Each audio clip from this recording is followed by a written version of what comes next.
Hello, everybody. Welcome to episode 3 of Painting with Antonio.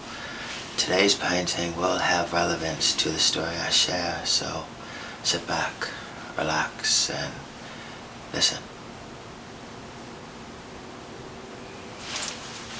Yeah.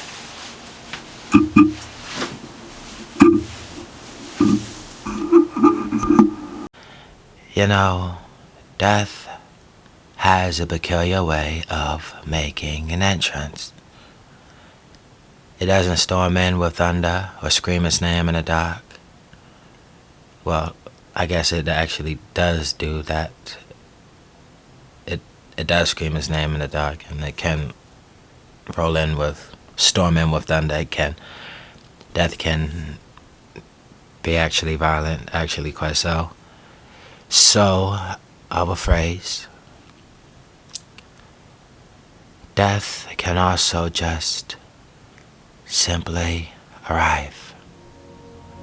Quiet, unassuming, like an old acquaintance pulling up a chair next to you when your soul is most weary. And tonight, death came to a jazz bar.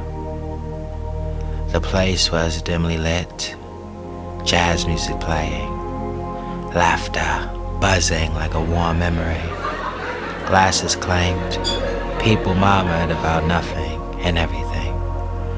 And in a corner, at the end of the world, sat a 21-year-old man, alone, a glass in his hand. He wasn't drunk, not really. He didn't drink to forget anymore, just to feel something, while he still could. The weight of the world on his shoulders, the kind of silence that lives beneath noise, had already begun to whisper in his bones. Then it happened. Everything fell quiet. The music died mid-note. The chatter dissolved like smoke. And in the seat next to him, death came. Not with thunder, not with fire. No grime cloak, no skeletal hand. Death simply sat beside him, respectfully even, like an old acquaintance you forgot never knowing. Death, with its hands folded neatly in his lap, sitting beside him like an old friend. No introduction, no prelude, just stillness. A stillness that felt like truth. He didn't need to ask who it was. He knew. He knew. His chest tightened. His thoughts spiraled. He tried to speak, to make sense of what was now inevitable. Death. The silent companion none of us can outrun. There he sits, alone, a battered soul clinging desperately to the final scraps of hope. He felt it in his bones first, the fear, the sheer terror that he has run out of time.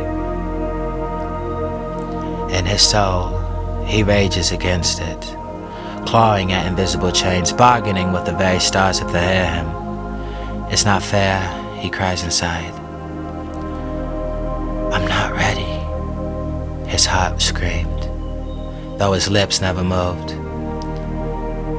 There's so much I've yet to do, so much I've yet to be.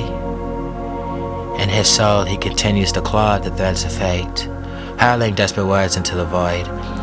I have not yet danced with my love beneath the stars.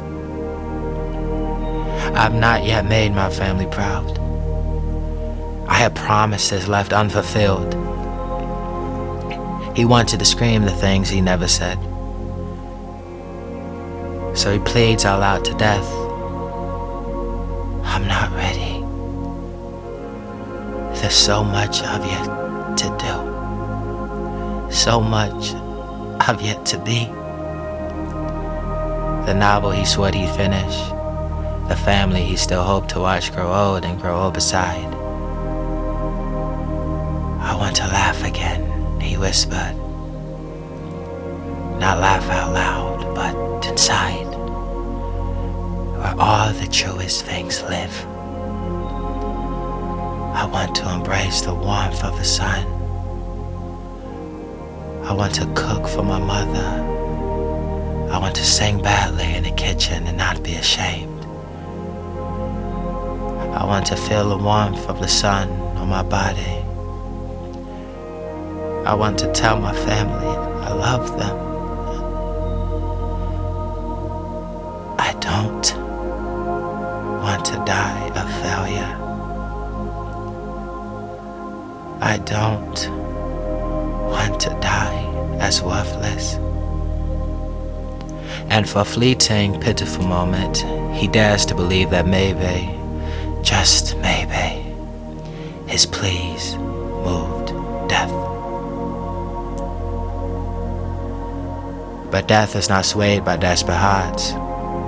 It has seen empires rise and fall. It has seen kings beg and peasants curse. It has sat by mothers and murderers alike. And it knows the end comes for all. But what death does in this scenario is it waits. It waits while it listens to him talk. It smiles, not out of cruelty, but out of understanding. And death listens, kindly, almost apologetically, because death, in all his dreadful patience, knows the truth that he is too stubborn to admit. Every life is a flame destined to die, no matter how fiercely it burns. But death listens truly, patient, silent. Its gaze not cruel, but ancient, sorrowful even, as if it too mourns what must be taken. But death never wavers. Death is not cruel, no. Cruelty requires emotion. Death is inevitable. It is the final page turned, regardless of whether you feel the story is done. There is a deep and terrible sadness in that. He feels it. The grief, not just for what is ending, but for the life he only half lived. For the words he swallowed, for the chances he left rotting on the vine because he thought he had more time. And in that moment, the man broke. Tears welled in his eyes, not from fear, but from the staggering weight of regret. He had wasted so much time running from the things he now wanted most. He wasn't a killer. He wasn't a legend. No. He was just a boy who had wanted to matter. A brother who had wanted to be embraced by his siblings, not just in passing, but in love. Who wanted his 2 baby brothers and his 2 baby sisters to know, I wish I had been better to you. I wish I had been more patient, more present, more worthy of being your brother. He wanted to whisper to them through tears unshed, all I ever wanted was to be loved by you. And the son, God the Son, who carried the ache of 1,000 unspoken words in his chest, he wanted to tell his mother how much he loved her, how everything he did, every step forward, was a quiet prayer for her peace. He had dreamed of building her a better life. He wanted his mother to know peace, not just in some far-off heaven, but here, while her heart still beats for a lifelong of years to still come. A future where her mind and heart no longer tremble from worry or work, where her nights were not spent in silence and sacrifice, but filled with laughter, rest, and the warmth of knowing she was finally safe. He had wanted to be her pride.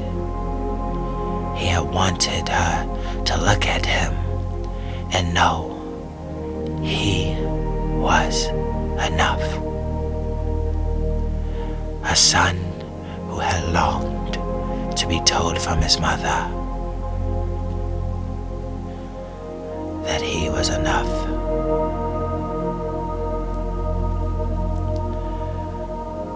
But he never said these things. Not enough. Not in time. He will die a complete and utter failure to them. I accept it, he said softly. Not because I'm ready. Not because I want it. But because this is the cost. I wasn't enough. But at least I can stop being a burden. And maybe in going, I give them something better. Maybe my absence is the only gift I can still give. It's the only gift I can still give, he says. I'm afraid, he finally admitted, not of you, not of dying, but of what comes after. What if it's nothing? Just blackness? Just forgetting? What if I vanish and all this love I never gave dies with me? Or worse, what if there is something beyond the veil? Something eternal and cruel, a punishment far beyond human comprehension. What if my soul was cast into a silence so complete, even memory couldn't reach me? Death said nothing to him, but he didn't expect an answer. And so, he begins to understand. True strength was never about living forever, was it? It was about how he faced the end when it finally arrived. It was about standing there, heart broken, soul trembling, and still meeting death's gaze without lowering his own. As the wind stilled faintly, as the outside sun keeps sinking, the world grows quieter. He looked at death again, and this time there was no rage, no protest, only surrender. And somewhere in that heavy silence, he realizes death isn't the villain he thought it was. It's merely the one tasked with closing the book when the story's been told. So eventually, he stops bleeding, He stands up from the seat, tears drying on his cheek, back straight, hands trembling, but head held high. And he tells death, I'm going to breathe my last fresh air. And he makes his way outside. He takes a deep breath of that cool evening air, the last air he'll ever taste. And for the first time in his life, he wasn't running from anything. He was embracing and accepting everything. Not out of courage, but acceptance. Not because he's ready, but because he understands this is the end of the road. And he meets death's eyes one last time. No anger, no begging, just a quiet breath. And his final words, let's not keep eternity waiting. As his finality of closing his eyes, for the first time, death smiles. Not a wicked smile, but a sad, almost reverent one. As if honoring his bravery, not as a victim, but as a soul who met their end with dignity, carrying the weight of a life that, while unfinished, was still beautiful in its imperfection. In his final breaths, he offers no more bargains, no more pleas, only a quiet nod. And perhaps, if he is brave enough, a small, bittersweet smile. For in that last act of acceptance, he does something remarkable. He wins. He wins. He wins because death may claim his body, but it cannot claim his courage, his love, the echo of his laughter and those he leaves behind. Those things are beyond death's reach. They're beyond death's reach. He's accepting the walk into the unknown, carrying the only victory that ever mattered, that he lived. And perfectly, terribly, magnificently, but he lived.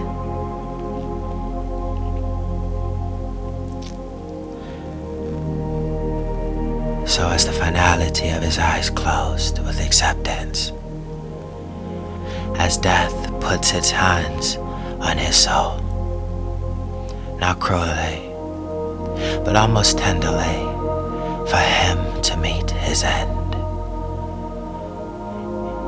leaving behind the fear, the regrets, the hopes, stepping into the finality.